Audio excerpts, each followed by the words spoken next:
अस्सलाम वालेकुम दोस्तों, आपके अपने चैनल प्योर देसी टिप्स में हम आपको खुश आमदीद कहते हैं। मेरी तमाम दोस्तों से गुजारिश है, बराए मेहरबानी चैनल को सब्सक्राइब कर लें और बेल आइकन को दबाना हरगिज़ ना भूलें ताकि हमारी हर आने वाली नई वीडियो का नोटिफिकेशन आप लोगों को मिल सके। दोस्तों, आज का हमारा जो नुस्खा है वो नफ्स की लंबाई, मोटाई, सख्ती और सर्दी आसाब के लिए है। ऐसे तमाम तर अफराद जिनकी उम्रें ज़्यादा हो गई हैं, उम्रें ज़्यादा होने की वजह से आसाब जो हैं वो ठंडे पड़ गए हैं और नफ्स में जो है सख्ती मुकम्मल नहीं आती, उनके लिए नुस्खा है बहुत ही आला, बहुत ही सिंपल और बहुत ही आसानी से बन जाने वाला नुस्खा है। कोई मुश्किल नुस्खा नहीं है।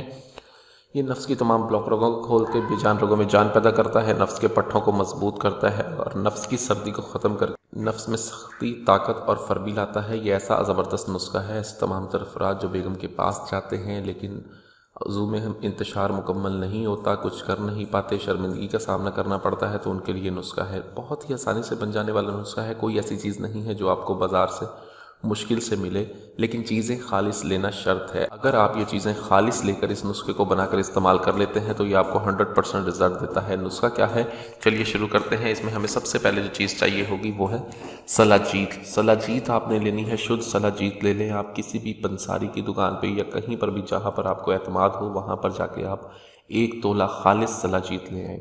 1 तोला सलाजीत लेनी है आपने और आपको रोगने लौंग चाहिए होगा। 1 तोला सलाजीत ले लें आप। रोगने लौंग आपने लेना है 50 ग्राम। आपने करना ये है कि आप एक कढ़ाई लें, कढ़ाई के अंदर रोगने लौंग 50 ग्राम को आप डाल दें और उसी के अंदर आप 1 तोला सलाजीत को भी डाल दें और इसको हल्की आंच पर पकने के लिए रख दें।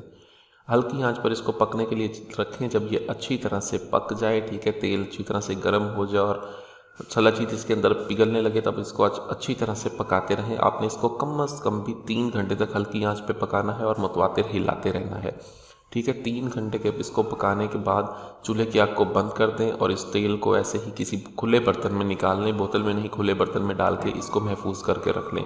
रोज़ाना रात को आपने इस तेल को नीम गर्म करके सबसे पहले आपने रॉड को अच्छी तरह से पानी से धोना है। अच्छी तरह से धोने के बाद इसे किसी खुरदरे कपड़े से हल्की हल्की रगड़ लगा के सुर्ख कर लें। जब अच्छी तरह से सुर्ख हो जाए, फिर 15 कतरे लेकर इसके रॉड के ऊपर और साइडों पर आपने मालिश करने हैं। मालिश करने के बाद अरिंड का पत्ता मिल जाए या पान का पत्ता मिल जाए, उसको नीम गर्म करके बांध लें और ऊपर हल्का सा सूती धागा लपेट दें। सुबह उठ के इस धागे को खोल दें, ठीक है, और नफ्स को पानी के साथ धो लें। नीम गर्म पानी के साथ धोएं। ये बहुत ही आला, बहुत ही ज़बरदस्त नुस्खा है। अगर आपके अंदर कमज़ोरी नहीं है, आपके अंदर जान मुकम्मल है, सिर्फ नफ्स का मसला है, तो ये नुस्खा पाई की चीज़ है, इस्तेमाल करें। बहुत ही आला, बहुत ही ज़बरदस्त है। वीडियो अच्छी लगी हो तो वीडियो को लाइक करें, वीडियो को शेयर ज़रूर कर दिया करें ताकि दूसरे लोग भी इससे फ़ायदा उठा सकें। मुझे अगली वीडियो तक के लिए इजाज़त दें। अपनी सेहत का बहुत ख्याल रखें। शुक्रिया। अल्लाह हाफ़िज़।